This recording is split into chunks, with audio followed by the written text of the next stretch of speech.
வணக்கம். வீடியோ பார்த்தீங்களா? முற்பகல் செய்யும் பிற்பகல் விளையும் சொல்லுவாங்க இல்லையா? ஒரு டிரைவர் ஒன்றவங்க கடவுளுக்கு நிகரானவங்க. தன்னுடைய குடும்பத்துக்காக இரவு பகல் பாராமல் ஒரு பேருந்து இயக்கிறதா இருக்கட்டும், ஒரு லாரி இயக்கிறதா இருக்கட்டும், ஒரு டாடா ஏசியாக இருக்கட்டும், இந்த மாதிரி நிறைய இருக்காங்க. குடும்பத்துக்காக ஓடிட்டு இருக்காங்க. சரிங்களா? ஒரு பேருந்தில் பார்த்தீங்கன்னா ஒரு தூரத்துலேருந்து பயணிக்கும் போது நானே வந்திருக்கேன். சேலத்துலேருந்து ஒரு இரவு 12 மணிக்கு ஏறி இங்கே கடலூர் வந்திருக்கேன். விடிய கொண்டு விட்டுருக்காங்க. அப்படி வரும்போது பார்த்தீங்கன்னா அது ஒரு 6 மணி நேரம் ட்ராவல் இருக்கும். அந்த 6 மணி நேரம் ட்ராவலில் அவர் கண் அசர மாட்டார். கொஞ்சம் கண் அசந்தா இந்த இருக்கிற பஸ்ஸு கூட காலி, நேர் மோதி. சரிங்களா?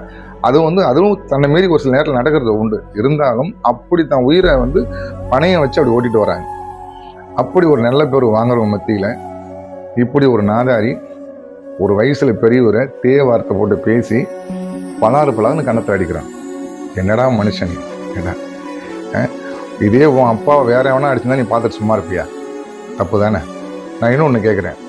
இதே உன் வயசு உள்ள ஒரு பையனை நீ அடிச்சிருந்தேன்னா நான் கொஞ்சம் பெருமைப்பட்டிருப்பேன்.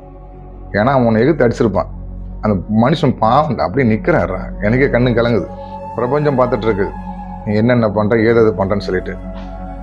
முற்பகல் செய்யும் பிற்பகல் விளையும்.